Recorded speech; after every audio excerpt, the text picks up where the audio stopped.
the master chef Africa Borwa. Now is the ultimate test to see how far we've come, and we know it's going to be a challenge, but I think the boys are up for it and they're ready.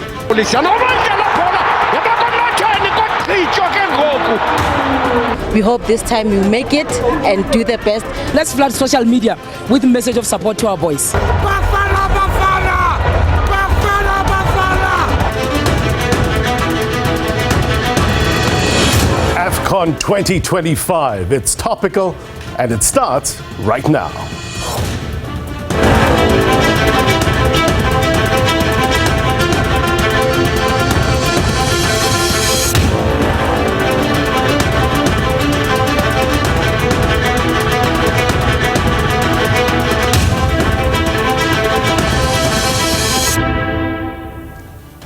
A very good evening to you, South Africa, those watching around the world. My name is Blaine Herman, and this is It's Topical. Question: what would a Bafana Bafana Africa Cup of Nations win mean for soccer in South Africa? You see where the thought process is already heading, right? We are at the possibility of a tournament-level win already, and why not? We've done it before. Surely we can do it again.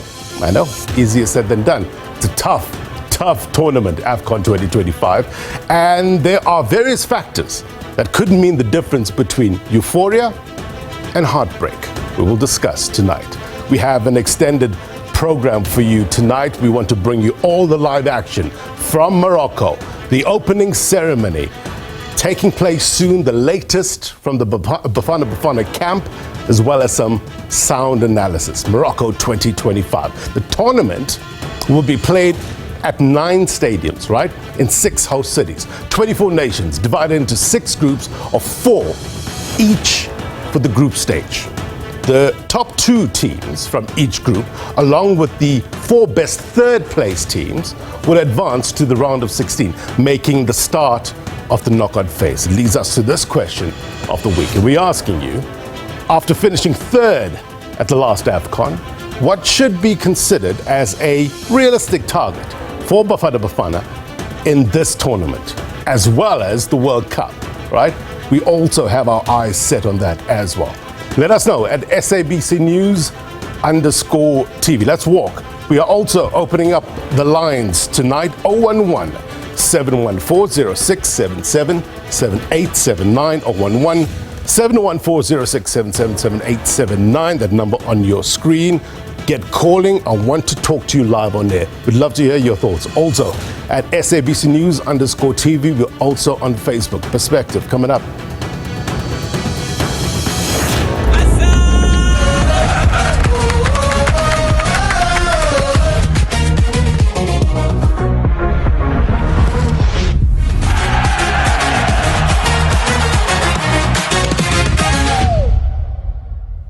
All right, let's tee up the discussions for you, what we know and why it matters. Let me bring in a better mind. SABC sports journalist, Thando Mxoli. Thank you, sir, for your time. I know it's been a busy day for you, analyzing, strategizing from the studio. But let's talk about the history and the records, right?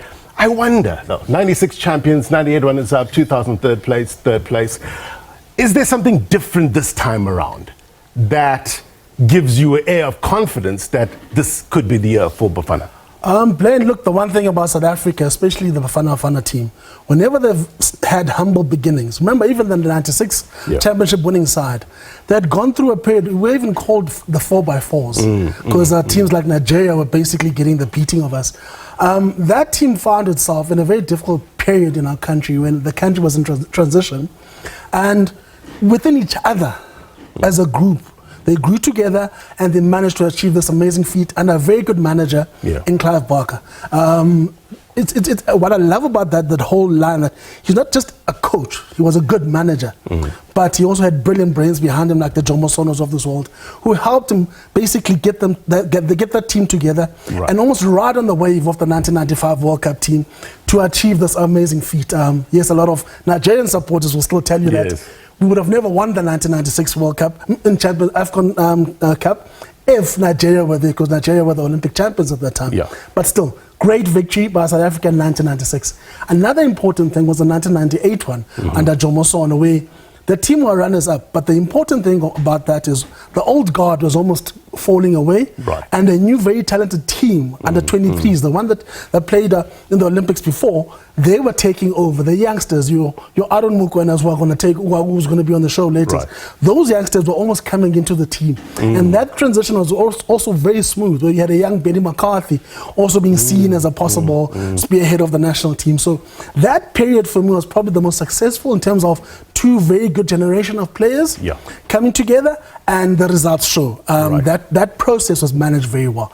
There was a bit of a lull, as we saw after 2000 when Trot Molotto came third. But there was a number of things that came into that. People talked about the inconsistency in selection, maybe the wrong selections, maybe you didn't have the right talent. It's a process to build a national team. It's not something that happens over 2 or 3 years. Hence, when you look at this current crop of players, a lot of people are saying very talented group of players in terms of individual talent. But and the coach has what? Kept the core together for about 2 years, right? That's important because the relationships have been built. So if you look at this, a lot of people have said, when you look at the guys who start, and Ronald Williams, for example, starts probably in goal. Khuliso Mudau, Mbogazi, Mngeza, that's a quality defense you're looking at. Experienced defense, that's also important. Mbogazi, what he lacks in experience, he gives you in heart. So again, those are proper players. Aubrey Modiba, another one who comes in there and almost shows the quality. Kulumane Ndamane for me is a player that shines. He's a little 20-year-old who shone in the World Cup qualifiers, and he showed his quality in being steadfast under very trying circumstances. Midfielders, that's where we believe the action will come from Bafana. In terms of goals, in terms of creativity, and also where most of our play happens. That's where the creativity happens. That's where our fluidity happens in that squad. So again, another worry has been the forwards. A lot of people have said we don't have enough goals in the forwards. Lyle Foster, for all his talent, a lot of people have questioned his form, but still, the talent is there.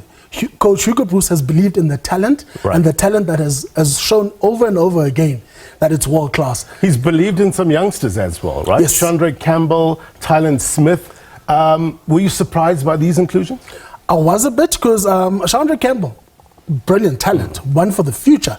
But when you look at some of a player like Ikram Rain is being left behind, you sit and you say, oh, in a difficult quarterfinal match, you need that experience to get you through. You need the character to get you through. I always refer back to the 2016 Champions League winning side of Sundowns, when Anthony Lafont, maybe not so influential in the league, but in the Champions League, his character basically almost lifted the team to another level.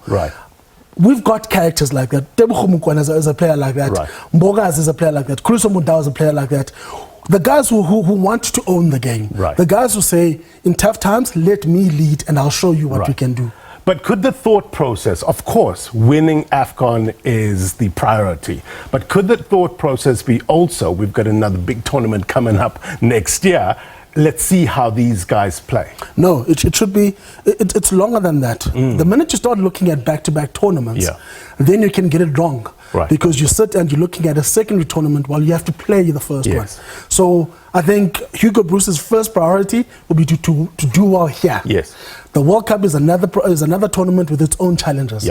Another thing people forget, for example, to qualify for AFCON, we actually qualified for the World Cup sooner than we qualified for AFCON a couple of months back. We had to play World Cup qualifiers. Those are different challenges. So the World Cup dream has to be put aside, and you have to focus on this. This is where we basically get our respect on the continent. This is where the currency of South African football basically remains. Talk to me about how important this man is. Very important, Ron Williams. This is not his first rodeo when it comes to AFCONs. He's been to a couple. Another important thing is he's the leader of the team, and he's a leader who's experienced playing in different conditions. That is important, because if you look at the situation we had now, that with the coach Hugo Bruce, and it got a lot of emotion going. A voice like Ronald Williams would have been important in basically calming things down and saying, guys, let's focus back on why we're all here. Right. A person like Ronald Williams would have been involved in, for example, the bonus negotiations that always happen in every tournament. He would have been the one who would have said, let's get this thing sorted out so that we as players can focus on winning. Right. He's an important voice. And another thing, Coach Helman Mxoli played an important role in making sure that Ronwen is appointed captain when Hugo Bruce took over. Hugo Bruce always said that he relied on Coach Helman Mxoli's knowledge, local knowledge, to help him make important decisions like that. Right. Let's talk about the group that we're in. Sure. Tough group, right? Very tough. The one that obviously stands out is that first team there, Egypt. Now, my man Mo Salah having a bit of trouble, right? Sure. Uncertainty with regards to his team back in England, Liverpool.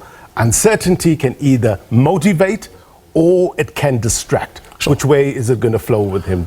So let's start with Mo Salah, the troubles he's had. His troubles have been basically the need to play. Yeah. He wanted to be an active member of a solution. Liverpool were not going through a great phase at that time, and he voiced his opinion about that. That for me, the one important thing about that incident was that the Egyptian players all got onto social media and backed their captain and backed the player that has been there through thick and thin with them. Right. He's always worn the Egyptian badge with great pride. He's carried that nation to the highest echelons of the football world. They will back him. They will probably play for him in this tournament just to make sure that his place in world football is not distorted. Mo Salah is one of the greats of the game ever. Yes. Not just a great player. You literally, when you look at all at club level, you look at all the stats, not many people can match him. Yeah. But for us to navigate through this group, for example, we almost need to put Egypt aside for now. Our main focus is beating Angola. Right. If we beat Angola and we beat them convincingly, then we have less pressure going to the Egypt game. And even less pressure if we get a positive result against Egypt. Yeah. We have less pressure against our neighbors, Zimbabwe, which can be a tricky fixture for us. Zimbabwe has a lot of players that play in our league, but also they tend to lift their game against their SADC neighbors. Us, the most important thing, beat Angola tomorrow. Right. We beat Angola, things get a lot easier. If we don't beat Angola, we're going to the Egypt game on Boxing Day with a lot of pressure on our shoulders. If we don't get a positive result there, then the Zimbabwe match gets very tricky. I was listening to Hugo Bruce earlier today at the press conference saying that this AFCON is far tougher than Ivory Coast. He says those countries, and he mentioned, I think, Morocco, Egypt, Cameroon, they've learned their lessons from the last time. They're not going to make the same mistakes here. Sure. Once we get past the group stages, who's our biggest test here? Who's the threat? There are many threats. there are many threats. There are certain countries like Cote d'Ivoire, always a dangerous team. Cameroon, for example, have the talent, but they've gone into this tournament with a lot of turmoil between Samuel Eto'o, who's the FA president, and the country and the former coach. Right. Morocco, an obvious threat because the host nations, the World Cup campaign, we saw they were semi-finalists the last time, always dangerous. Algeria, Riyad Mahrez and the gang, they play entertaining football. But a lot of people have said these are the perennial underachievers in African football. Senegal, quality galore. Another team for me that's interesting is Nigeria. Yes. Nigeria have all the big names, but failed to qualify for the World Cup. Despite those big names, that is something that they'll carry very heavy in their heart. And they'll want to basically prove that in Africa, they are still one of the kings of Africa. You go down, even a country like Botswana, who've had a great sporting program, both in athletics and in soccer. There are a number of teams here, Blaine, when you sit and you look around and you say, listen, this could be tricky for a number of teams. Egypt playing for Mo Salah. There are many problems, there are many hurdles. We will pause it here. Thank you so much. Stick around. We're going to need your better mind in the next segment. But I want to take us live now to SABC News reporter Sifiso Ramara, who is live for us in Marrakesh. It's where Bafana Bafana is currently having their training session. He joins us now to, I guess, gauge the team's preparedness ahead of the opening game against Angola tomorrow. Sifiso, I'm told he's not quite ready yet, but I was listening to Hugo Bruce earlier on today at that press conference. These are live visuals, by the way, from Rabat. Sifiso is in Marrakesh. Hugo Bruce was talking to us about how the team is now complete, right? He said since Thursday, this team is complete. And he said that the motivation was different this time around. I wonder what is the mood in the camp and what's the difference? Remember, Thando was talking to us about the air. Something is in the air this time around. What could that be? Ron Williams as well was talking about how the coach has kept this core group of players together over the last 2 years. And I guess that really bodes well to the chemistry. Why? Because they know each other's weaknesses, they know each other's strengths. The good news is that there's no injuries at this stage. In Marrakesh, the training session ahead of the Angola game, it's a must win. It's so important in order to start strong, in order to see off Egypt, not going there on the back foot. We'll talk a bit about that in a short while. Let me get your take now. Word on the Street feature that we took to various streets of Johannesburg, who's seeking diverse insights and perspectives on tonight's topic. And this is what you had to say.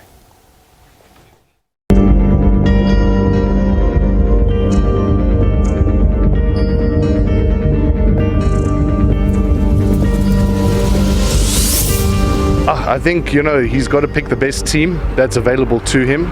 If he believes that some of the players don't make the cut for the team, then, he's got to make that decision. So it's really up to him at the end of the day. And you also don't want to get power played by the players to try and force their way into the team or cause some kind of disruption. So it's really important that he keeps his head together with the team that he's chosen. Based on what was previously played, we can expect that we are on the rise, from my opinion. So maybe second place or first place if we want to be optimistic. But if third place is what we're keen on replicating, I think we're able to do that comfortably. I think the boys are going to do well, and then we actually obviously a team to reckon when it comes to the World Cup. You saw how we performed in the previous tournament, so I actually believe that we'll do well. Yeah. This is our coach. He got us to third place last time, so just put our faith in him. You understand? Well, this time around, obviously we're expecting a win, and I'm thinking maybe first or second place because they came out third, so it wouldn't be bad. Even a second place wouldn't be bad. We would really appreciate it, and it's worth celebrating. Obviously, I'll be expecting a win, maybe something first place, but they have been working very hard, so yeah, obviously first place will do. I hope you guys do well. We hope this time you make it and do the best. Come number one with it, guys.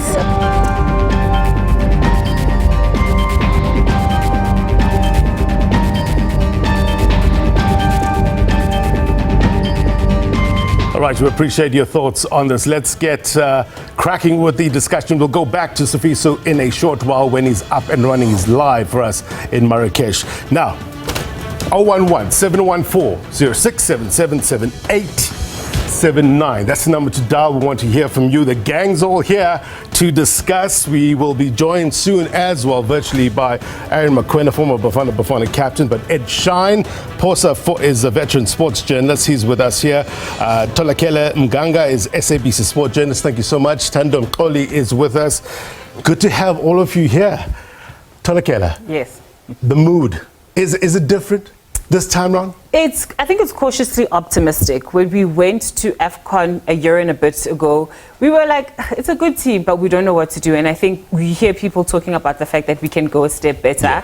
I think because of the success of last time around, that's where there's that fear factor that we should be worried against complacency. Right. Because now the other teams know us. I think you use the Nigeria game as a perfect example of Hugo Bruce always said the one thing that he picked up from our previous AFCON campaign is that we didn't have strength. Yeah. This time around, we played Nigeria. We went toe-to-toe with Nigeria for the full 90 minutes. So it shows that because we've taken the time to develop what we lacked before, it's a good thing. But also the other teams have gotten better. Morocco, you cannot move past Morocco. Yes, yes. It's their home tournament. They are the team to beat. They have that number one star.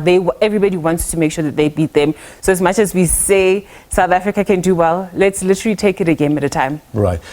What does that mean in terms of taking one game at a time, Edshine? What should be the mindset going into a tournament like this? Look, first of all, is to calm the squad. Is to try to help them to understand the importance of facing one opponent after another. Right. And not be complacency, bearing in mind that we did well in the previous tourney, where we came third. While I throw the wind of caution is because South Africa, when they are put in a favorite tag, we always fumble. Right. And when we are underdogs, we perform very well. And my worry and my concern is that we forget that this is like a new boys. Those that have never been exposed to an international space. Right. They do have experience, and the benefit should be Sundowns, who have been doing very well in AFCON, right. in CAF games, and be able to play with a system, right. which is what helped Hugo Bruce at the beginning of his journey with Bafana. So now it's another turn of events because people have put Bafana Bafana as favorites. Right. So that is why I'm saying, for Hugo Bruce and his technical team, the best thing is to try to calm the boys. Yeah. And try to emphasize the point that we are facing Angola tomorrow, and we must treat Angola with the respect they deserve, and be very cautious in the sense that it's a team that also did well in the previous tourney. Yes. So for now, that is what one can advise. Hugo Bruce said as much, Thando, in the press conference earlier today, that he doesn't regard South Africa as favourites. I don't know if he's playing a few mind games there, but I guess that's important, right? But from what you've seen and heard over the past couple of months, is there enough hunger? Is there enough discipline in this squad? So, had you asked me this a month ago, I would have said there's plenty of that. Yeah. But having seen Ronwen, Tholakele was talking about the mood in the air. Ronwen has been a bit different this last week. He has not been his confident self. That for me was a bit of an alarm. Despite even the love Hugo Bruce was getting at Dobson. I was at Dobsonville Stadium for the farewell game, getting plenty of love. The squad was getting plenty of love. But whenever Ronwen sat down in front of the press, he was very cautious in what he was saying, and he almost said things have not gone as we had planned in terms of preparations for whatever reason. That gave me a bit of a concern. But that said, again, like Ed had said, when South Africa is seen as underdogs, when we're not quite prepared in other people's terms, the team finds strength in each other. 96 they did that. We went into that tournament not as favorites. So the team finds itself. It's a South African thing. When you underestimate us at your own peril, because in finding each other, these guys have shown both at club level and on the continent. This Bafana Bafana team has not been beaten this year. This Bafana Bafana team has had good results. Collectively, they've shown at different levels that they can play against the best in Africa and get positive results.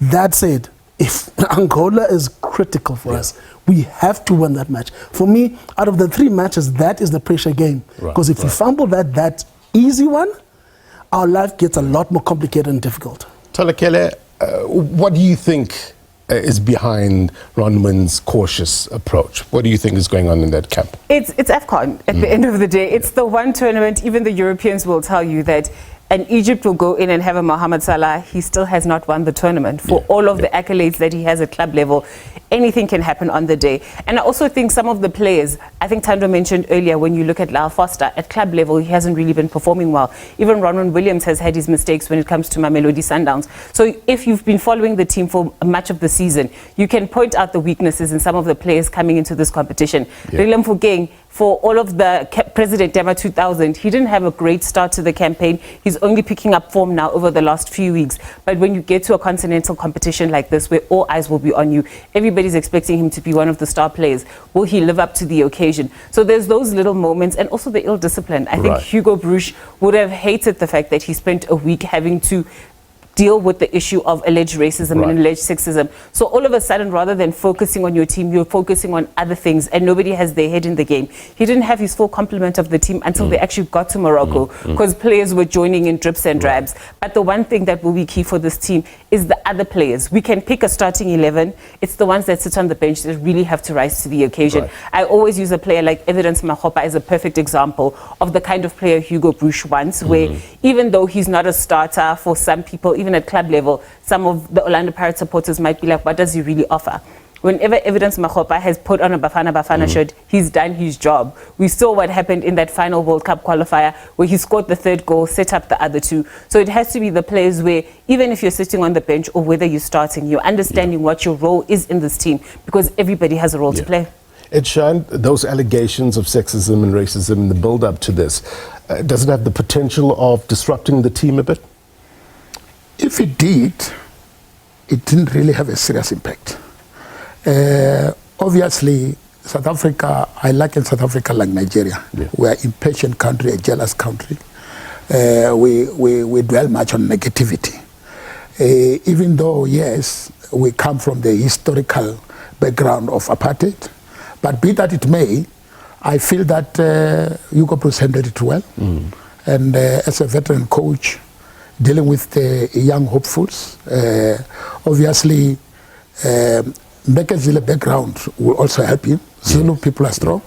So I don't think it really had that much negative impact.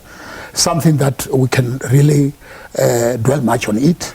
For me, like my colleague on the extreme right said, importance is to focus on this game, Angola. Being an underdog, Angola, it's a serious opponent for us that we need to guard against losing or dropping points. And if we start well, definitely it rub off well to the rest of the squad. Right. Who's the players to watch from the Bafana Bafana camp this time round? There's a couple. There's a couple of players that have got a point to prove. Mbogazi, for example, he'll want to be spoken of in a positive light. And the sort of character that he is, when you listen to his teammates talk about him, he's a proud man, and he's one that can almost lift Bafana Bafana from the back. Tebogo Mokoena in the Bafana jersey has always shown to be, he has had that warrior spirit about him. He gives his all. He's looking also, it's all good playing hard, but also wanting the responsibility. You always see him wanting the ball with him. Everything goes through him. Sipho Mbule, for me, he has to cook. The man has to cook. The man has been given a second chance. The man has been given a second chance at life, and he has shown the quality, but also he has to show the consistency in quality. Like, she's wearing a number 15 then, a famous number 15. That player that wore that jersey, Dr. Khumalo, had the consistency, especially in big games, important games. Dr. Khumalo loved the limelight. When the limelight was put on the team, he wanted to be the one at the front. So Sipho Mbule is another one. Really, Mofokeng, for me, I think you should actually just forget about the fact that people see him in high regard.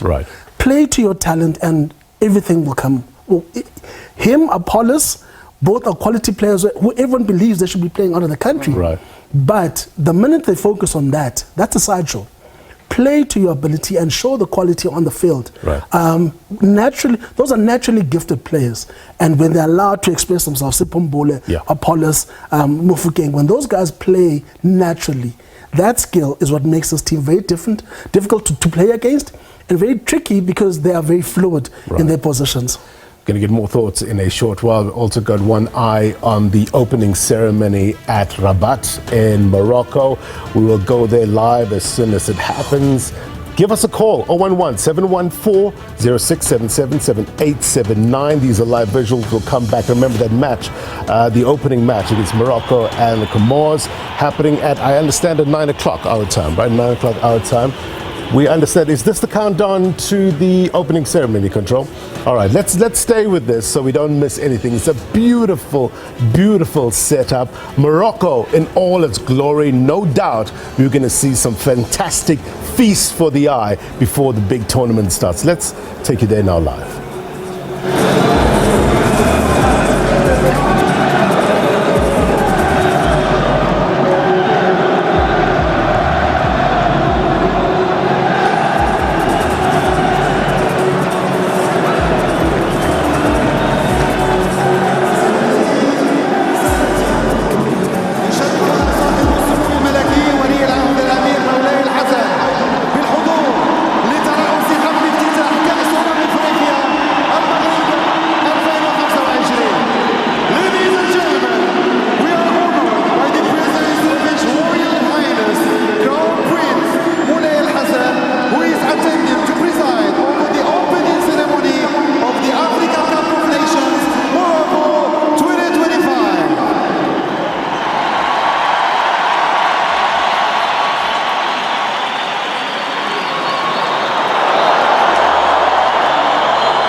له صبغة لا صبغة ديار تصدح تاريخا وذكرى من جبل إيغود مهد البدايات سبقا إلى قلوب ملأى تنبض خفقة كل شبر فيك يدني ويرقى. Live visuals from Rabat in Morocco. Spectacular visuals there of the opening ceremony of this tournament. It's going to be a tough tournament. AFCON 2025. We're going to keep a close eye on that. We're going to bring you all the very latest. We'll go back to Rabat in a short while, but I want to take from Rabat to Marrakesh. It's where you find my colleague Phosa Ramara. He's live for us there. Bafana Bafana was having their training session there before the big game against Angola. Phosa, a very good evening to you. Talk to us about the mood in the camp.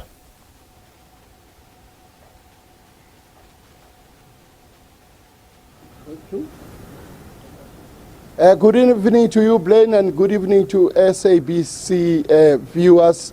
We're coming to you live from Marrakesh in Morocco.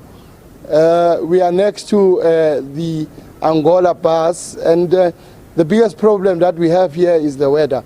I mean, we've had 3 weather conditions in one day. In the morning, it was a bit wet and misty. Then around midday, it was very hot. Now it's extremely cold. So, but what I must say is that, you know, we're counting hours before the crunch match between Bafana Bafana and Angola. It's a very important match. It will set the tone for Bafana. We're not saying it's the only match that they must win, but if they start on a winning note against Angola, it will give a lot of hope, you know, and promise within the Bafana Bafana camp. I mean, back home, surely expectations are very high, considering how Bafana Bafana performed in the last AFCON in the Ivory Coast, where they finished third and came back with a bronze medal. But let me not waste time. I'm with Velile Mnyandu from SABC Sport, a very experienced guy who will try and dissect, you know, what Bafana Bafana have been doing leading up to this tournament. Velile, thank you very much, my brother. Tomorrow it's the most important match. Do you think Bafana Bafana are ready for tomorrow? Well, it's a tough game, Phosa, between two of most competitive and also very tough teams and most successful teams coming from the Kosafa region. Remember, Bafana Bafana are the semi-finalists from the previous edition, and also in the same edition, this Angolan team were in the quarterfinals, losing to Nigeria, the same team that knocked out Bafana Bafana. So tomorrow's game is going to be very tough, as we know that Bafana Bafana is also unbeaten on the field of play in the last 26 matches. But a very important game that must be won, because there's 2 tough teams in this Group B, Egypt and Zimbabwe. But obviously Bafana, I think they will go into tomorrow's encounter as firm favorites. After 4 matches, we've never lost against Angola. We've beaten them twice in the AFCON, and the other matches, 2 matches, ended in a stalemate. But at the same time, we can not afford to underestimate this team. I mean, they've got players playing all over Europe. We must tread very carefully against the Angolans. Without a doubt. I mean, just earlier we were speaking to Tholakele.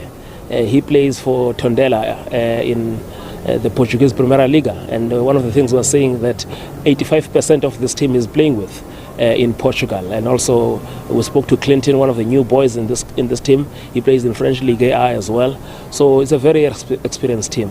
But also they've got a very experienced coach in Patrice Motsepe, a 2-time winning coach at the AFCON with Hervé Renard, first with Zambia in 2012 and Cote d'Ivoire in 2015.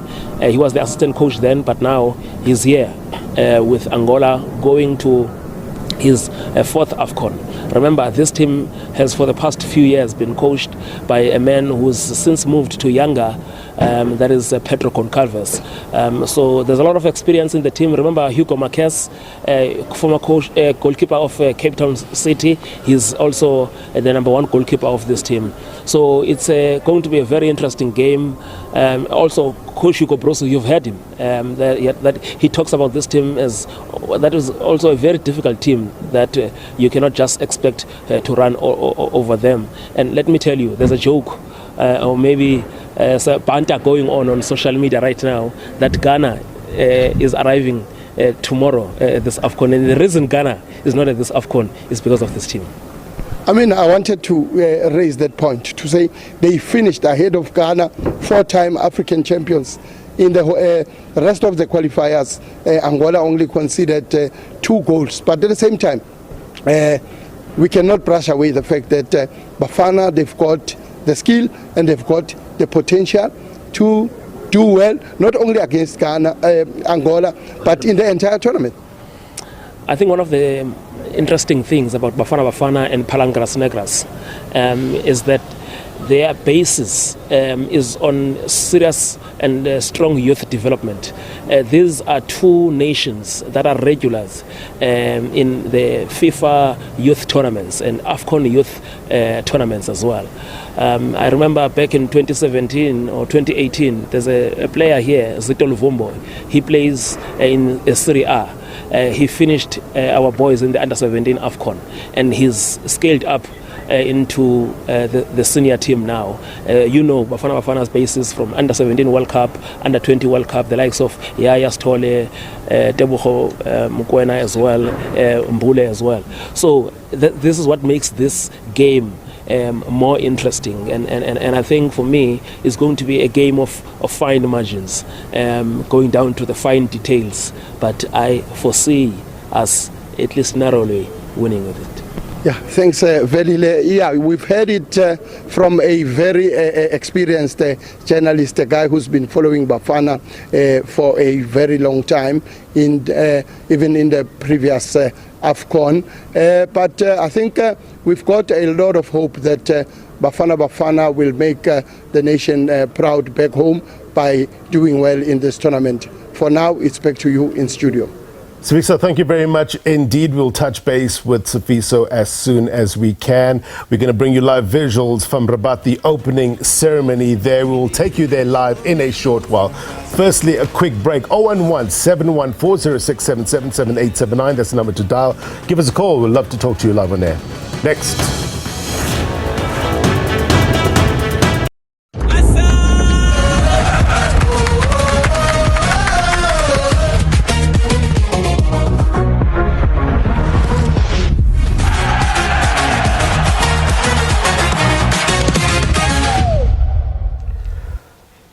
Welcome back. You're watching It's Topical. This is the build-up to the big game, the opening ceremony, currently on your screen now. Live from Rabat, we have the better minds, as they call them, on the show tonight to give you a breakdown of what we can expect. These are live visuals. I've caught with the court of my eye French Montana performing there live. It looks like it's raining. We're trying to figure out whether that's just effect or it's really raining in Rabat. Let's take you there. Let's listen into the sights and sounds.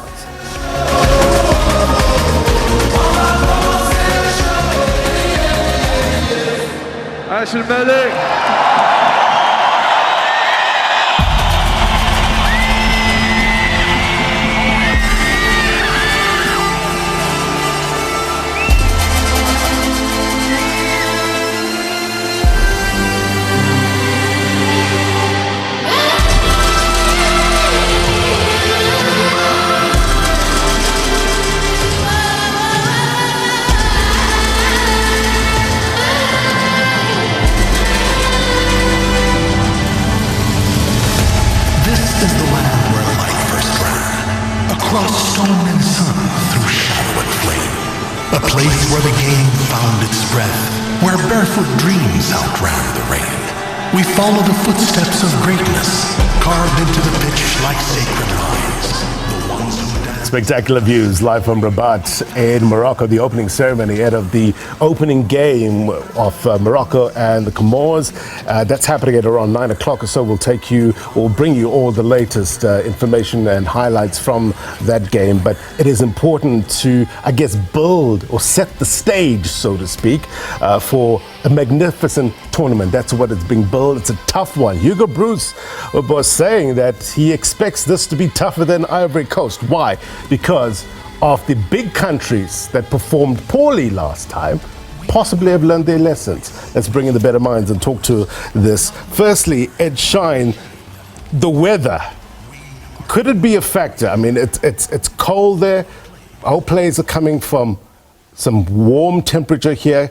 Have they acclimatized? Could that be a determining factor? Yes, like we highlighted about it off-air, this is something that I always put forward, that sometimes when you are from inland and you're playing the coastal, it affects you as a human being. The altitude will always come to the fore. But I guess the weather was not that much hot. We have been experiencing rain. And the other factor which will help us, most of our players are from the two big teams, Orlando Pirates and Mamelodi Sundowns, excuse me. And then the combination of them, it will help them in adapt in any conditions. And that the fact that they've all went extreme far to the Champions League last season and play together, that synergy will help us. So it won't be the mind factor about the weather. It will be about how can we do more than in the previous training, especially now with the expectation high. Tholakele, I mean, these are professional players. They should acclimatize quickly. They should get on with the job at hand. Speaking about the players and the squad at hand, talk to us about the balance that has been struck between youth and experience. This is a vital, roughly 8 months for Coach Hugo Bruce and this team. We've qualified for back-to-back AFCONs and we've qualified for the World Cup at the end of the day. So there are players within that team that want to make sure that they're doing well at this competition, to make sure that 6 months from now, they're still in the team and at the biggest stage. So I think when it comes to Coach Hugo, earlier Thando was speaking about maybe it's a competition too early for Thailand. I think if anything, you look at some of the backline players, you're like, 6 months from now, you guys could get an injury. Talon, yes, he's playing regularly for QPR, but he's still young, he's still enthusiastic.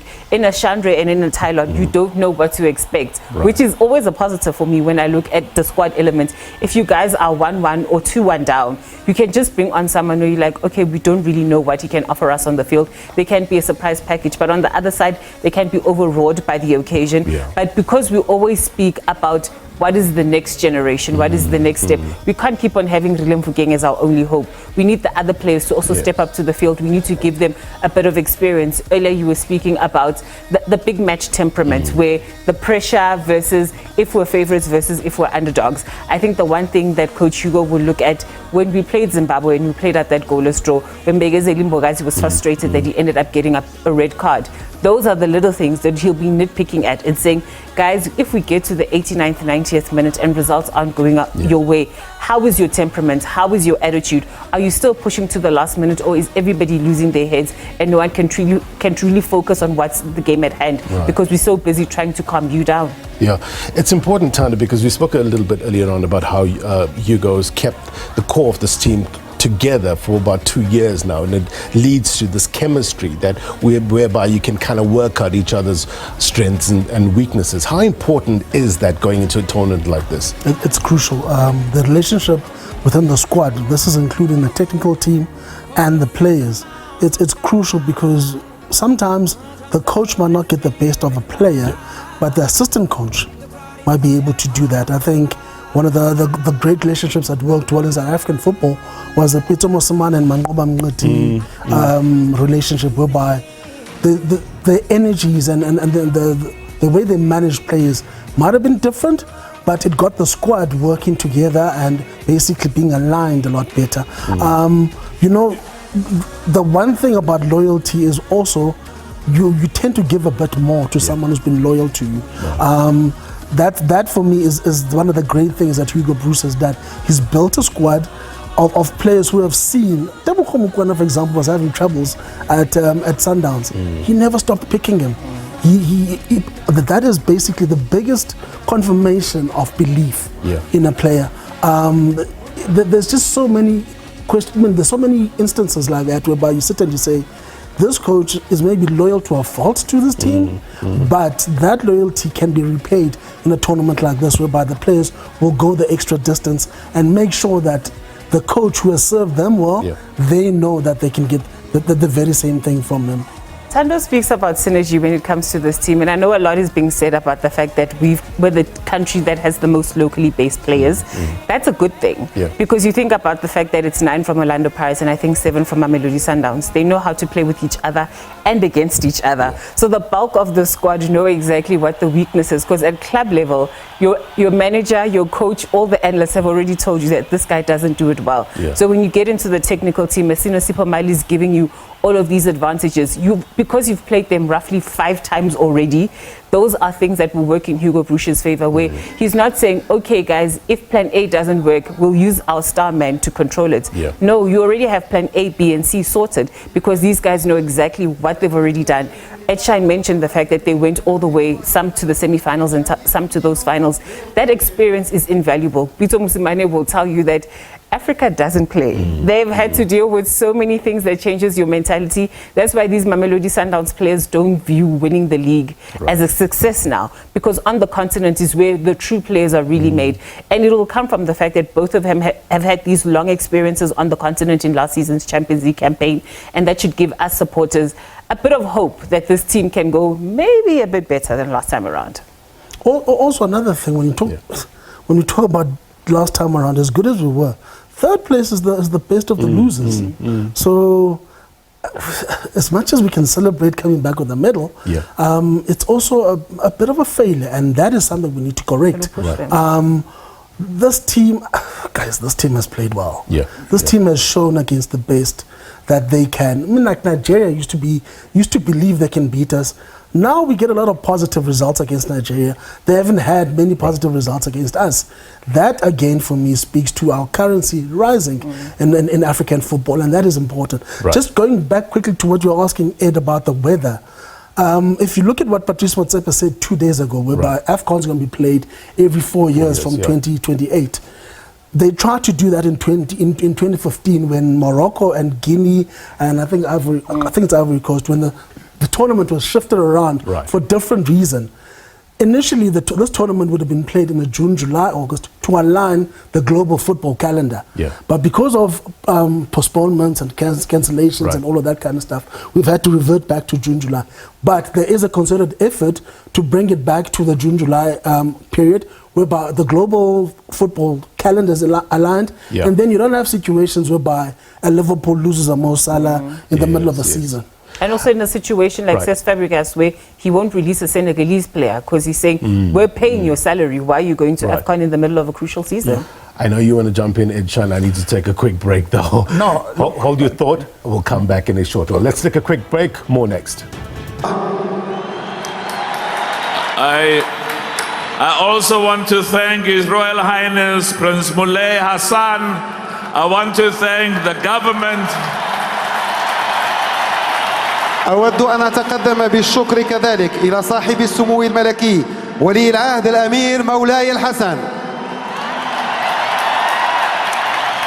I want to thank the government of Morocco. I want to thank the people of Morocco. I want to thank the Royal Football Federation and our brother Phosa Lekja. أود أن أشكر حكومة المملكة المغربية، شعب المغرب، الجامعة الملكية المغربية لكرة القدم وأخي فوزي لقجع. I want to thank them for their love for football. I want to thank them for their love for the people of Morocco. I want to thank them for the love for people of Africa. أريد أن أشكرهم على محبتهم لكرة القدم في المغرب وفي إفريقيا وعلى محبتهم لشعب المغرب ولشعوب إفريقيا. I also want to thank my brother Gianni Infantino, the president of FIFA, Gianni Infantino, who brought the World Cup back to Africa 2030 in Morocco. وأود كذلك أن أشكر أخي جياني إنفانتينو رئيس الفيفا. Today we welcome the world to Morocco. We welcome the people of Africa. We are going to show the world the best football from the continent, the best players in Africa, the best football players in the world. اليوم في المغرب نرحب بشعوب إفريقيا ونرحب بشعوب العالم، وسوف نريهم طبعا لكل شعوب العالم نجوم الكرة الإفريقية وأجمل كرة في القارة. We are committed as CAF to use football to unite our people from different races, to unite our people from different ethnic backgrounds, and to unite our people from different religious backgrounds in Africa and in the world.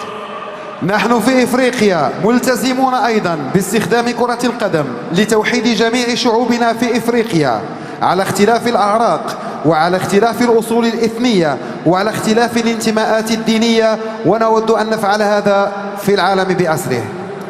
Morocco made the national team of Morocco, made the people of Morocco proud, made the people of Africa proud.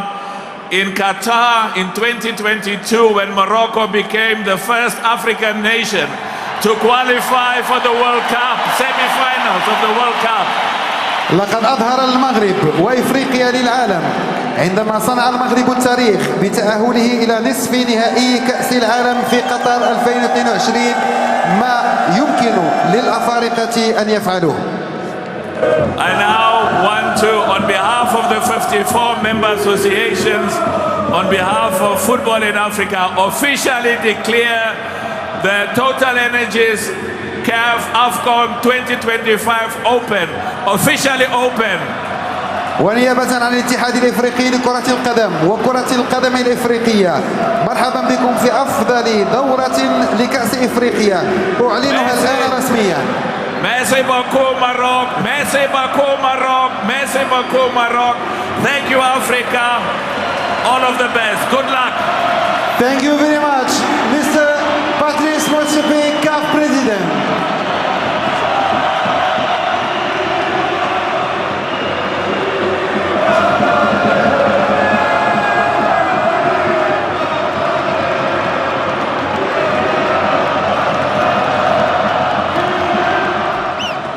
Well, hello and welcome to CAF President there, Patrice Motsepe, officially opening AFCON 2025. The opening match coming up in a short while, 9 o'clock we're told.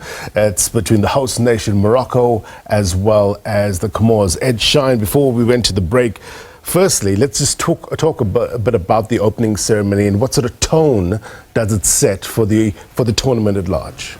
Look, Africa and South Africa should be happy to have a son in Patrice Motsepe. It's a breath of fresh air, somebody who is bringing something different into our football. We know we're coming from the era of controversies, the Issa Eto'o era and other previous presidents. So to have a person like him, and you can see even when he opens, he tried to speak Arab. He tried to welcome the host faithfuls that are behind Morocco, the team that has also have a golden generation. Yes. And he was precise. He was not much dwell on the speech, as we were saying, that sports people, they don't like most of speeches. Right. They like action on the field of play. So it is something exciting, yes, glittering, an atmosphere that is conducive to open for a big African football showpiece. I want to get some of the fans' reactions now. And joining us live is SABC News reporter Patricia Fasaki. She's live for us in Brooklyn, in the capital. Patricia, a very good evening to you. Reaction to the opening ceremony. What's the mood on the ground? Well, good evening. We're coming to you live from News Cafe in the heart of the capital city in Brooklyn. To be precise, it's one of the areas that those who in particular love sport, they come here because of the environment, the screens that are available for them to actually enjoy. So a lot of high spirits, a lot of people are actually looking forward to the performance of their favorite teams. Many are happy with of course, opening ceremony. Then there's the eyes that are on Bafana Bafana that will be playing tomorrow in, of course, that game between Bafana Bafana and Angola. But for tonight, let's turn to one of the soccer lovers just to tell us about your expectations of the AFCON. Which are your favorite teams? Who are you, cheering for? And will you be supporting Bafana Bafana ultimately? Most definitely. I'm based in South Africa, so definitely I'll support Bafana. But ideally, I'm Nigerian, so my favorite team obviously is Nigerian team, the Super Eagles. But at the same time, Bafana has been doing well during the qualification, so I believe they are also a team to watch out for. Just the way the Comoros also qualify without even losing a game, they are the surprise, believe the team who are opening the opening match today with Morocco. So I believe it's going to really be a tough game, and but the AFCON has done well. Mxoli, what's his name, the president, has really done well to make sure African teams are all inculcated in the custom, and it joins us together. It's togetherness for me.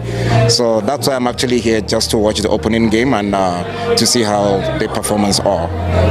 It's one of the biggest soccer tournaments on the African continent, and it really also builds and resembles that African pride that I think many are promoting.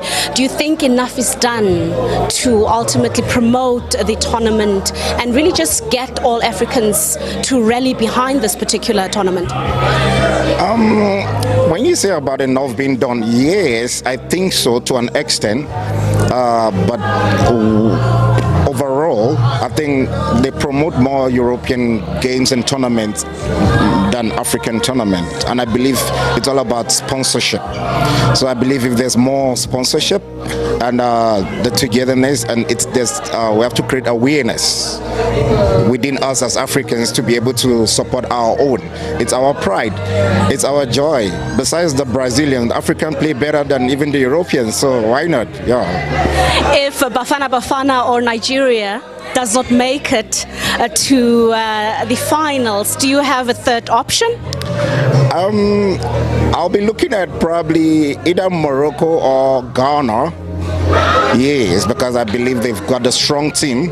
So definitely, if Nigerian Bafana don't make it, I'll be supporting either Morocco or Ghana. Thank you so much. And I want to turn to another person who's also very much interested in the AFCON. If you can just tell us about your preferences.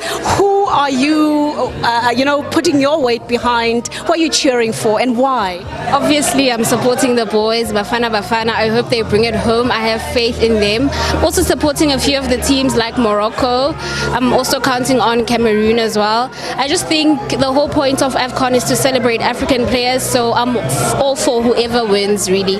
Just to enjoy our soccer players as well, bring them back home and give them an opportunity to showcase their skills. Thank you so much. And that ultimately, reminds us that it's more than just soccer. It is about African solidarity, African unity, and that social cohesion that we're looking for on the African continent.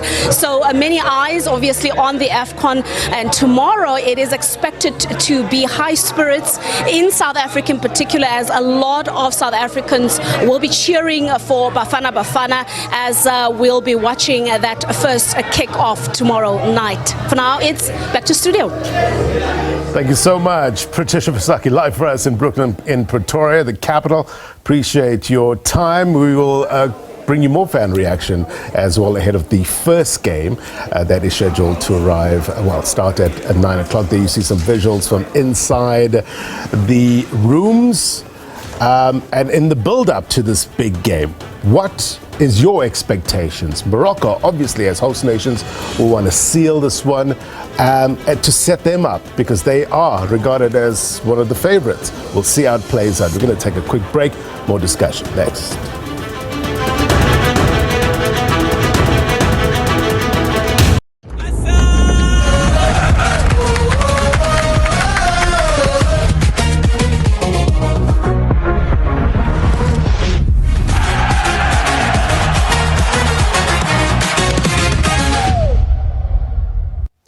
Welcome back. You're watching It's Topical. We're talking all things AFCON. AFCON 2025 officially kicking off or started. You saw the CAF president, Dr. Patrice Motsepe, earlier on officially opening AFCON 2025. He made a couple of important announcements of late, right? Two that stand out for me. The one that AFCON will now have, well, from 2028, if I'm not mistaken, happen every 4 years.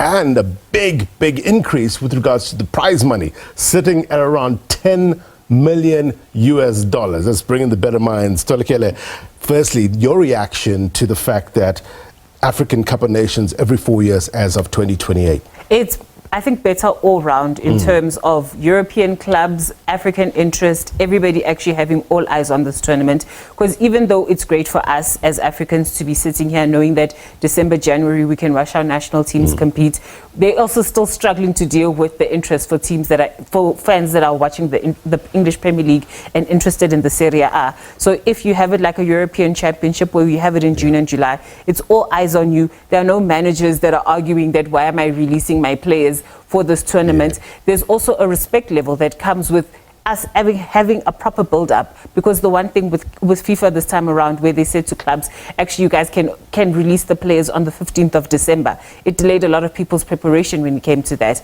There are players like Sebastian Heller who suffered injury, and their national teams had to wait until the last minute to see if they could actually fit into that race to be fit for the tournament. So it gives everybody proper planning, like you would during a World Cup, like you would during a European Championship, and you make sure that for that 5-6 weeks, all eyes are on one competition. Nobody else is fighting for it. It's better broadcast rights as well for CAF as an institution, because you can have a lot of the European media also wanting to see who exactly these players are and getting them the proper spotlight. Edshine, do you agree? I was listening to Zayn Nambi from On the Whistle podcast earlier on saying that this kind of move benefits Europe, right? Because a lot of times they were bemoaning the African stars turning up for a tournament like this. What's your take?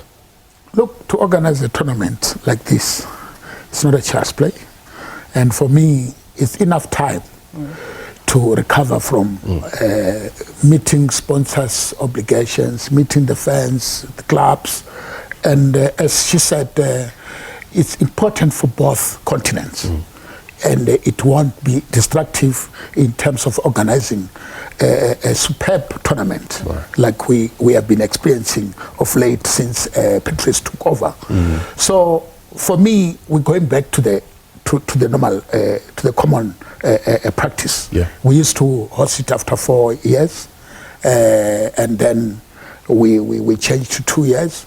It worked a bit, but in a long term, one expected that it would derail us in terms of actually coming together with the kind of football showpiece every 2 years. Thando, the need to synchronize and harmonize the global calendar, is it important?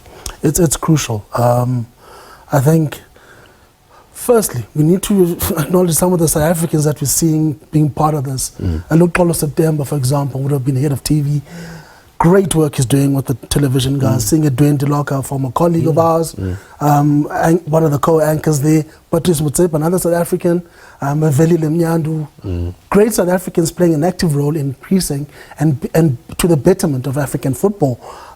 If in terms of synchronizing everything to the global calendar, one of the things that Patrice Motsepe has done very well, he's almost like a champion of change in my eyes, purely because he went into a very dire situation where CAF didn't have money. CAF are now running at a profit. His initial commitment was the first term. He didn't want to be there forever. He's going for another term now, but you know when they say when you walk into a place, you must leave it in a better condition. It's already in a better condition because of him. We talk about increased prize money because of him. It was something that almost he was obsessed about with. We need to make sure that people are paid well. They need to be rewarded well for their efforts. People travel very long hours, and the commitments to making African football not just better in terms of the play on the field, but as a better project, a better. They want to make sure that in terms of respect around the world, it's given that respect that it deserves. Our top players are basically entertaining top leagues around the world and making sure that top European teams or South American teams are doing very well. That's our talent. But in the end, we still seen as below par, which is not quite where we're supposed to be. We are on the right path. The relationship between Gianni Infantino and Patrice Motsepe is important because they seem to be synchronized in making sure that football is better, not just for one part of the world, but for everyone. We are one of the biggest contributors to the FIFA Congress in terms of delegates that make up the FIFA executive. So all of those things are important in terms of building that brand that is Africa. And again, when we have our best players available, when we have them in the best form per se, because you've fulfilled your club obligations. Now you can either go home or you can actually help lift the nation. I think for me the timing is perfect, and again I'm glad that they've went and revisited the synchronizing of global calendars purely for the benefit of the game and the players and the administrators that have to put together these big tournaments. 43% increase in the prize money, Tholakele, since the 2023 edition. $10 million. Nice chunk of change. If that doesn't motivate you, I don't know what is. It's as Thando said, congratulations to President Patrice, but also to the players themselves. It shows that 2023 really captured the imagination to the point where everybody was like, actually, for all of the negative comments that people have about African football, let's put our money where our mouth is and see where some of these players come from. Yes, we have the big names, the Mohamed Salahs, the Hakimi that are pulling in the headlines. They were the ones that people will talk about. But ultimately, it was the likes of Cape Verde that stole the spotlight. It's the downfall of Nigeria, dare we call it that. There's all these many subplots that we can use when it comes to this tournament. And it is one of those tournaments where literally every game has something riding on it. It's not just a guarantee that a big name will just win this competition. There's so much storylines, there's so much talent, there's so much that each game can give that broadcasters want to be there. When the memes are being carried 2 years from now on social media, you want to make sure that your logo is in the little bit of the corner so people can still remember it years from now. You know, I think another thing that we take for granted in the last tournament, we are probably the standard bearers in terms of how the use of VAR is in the world. We almost had, I think, almost a perfect record in the last tournament. When England, you talk about consequences. They're still struggling. England, every week they get something like VAR wrong. We went into Ivory Coast last time and literally it was near perfect. And again, that's another aspect of football that we don't say good things enough about. Our referees have improved. The bad calls at this level, the bad calls are not as many as they used to be. I think it's nice when you walk away from a fixture and you don't say, that referee cost me the match. You blame your players and your tactics. And that's what football is all about. But this tournament is just so uniquely African because it's a melting pot of everybody's culture, everybody's flair, everybody's playing style. You get there and you're like, which one is going to entertain me today? And I think that's such a beautiful advert for just how diverse this continent is. You cannot just use one person or one country and say this is what we're going to expect. Morocco, you argue they have great management, they've got a great system. Then you look at another country where, like for example Cape Verde, where they had to go into Europe, find naturalized children to play for their national team. So there's all of these stories that go into it to say we're not perfect, but we will give you a show. By the way, Africa is very rich naturally. God has given Africa everything a human being would love to have. What actually comes as distraction is that we tend to give people in the leadership wrong people, and right people like Patrice thanks to Dr. Danny Jordan, that he persuaded him to come to the fore. They tend to not come to be public servant and focus on their personal glory. So we have so many good things that we can do in Africa. For instance, when it comes to the football game, what we can emphasize mostly is the heart, is the confidence, and is the kind of things that can work for us, because we have skill, we have so many talents, and some of the national team in Europe and league are benefiting from African players who migrated here to go and seek fortune in Europe. A fortune that also belongs to us. So for me, if we can have so many Patrice Motsepe and many other up-and-coming young hopefuls that can lead our football, a lot of Africa, a lot of things will change. We come second, third with Morocco when they went to the semi-final. And the previous time, Senegal nearly also came to last four. So for me, if we can believe in ourselves, and we rely most of what can work for us and take little from Europe, which is confidence and also a mentality. Yeah. That can work for us. Tholakele, the creation of this African Nations League, which I'm told will start taking place from 2029 annually, is another platform to showcase what we're just talking about now. It's a mastering of all these. We have a lot of club teams in this continent, and it's a lot of traveling involved in terms of playing in the CAF Champions League and the Confed Cup. So what way can we get our best club teams to play against each other the same way that they exploit the Club World Cup and have expanded into so many great things? Also do that.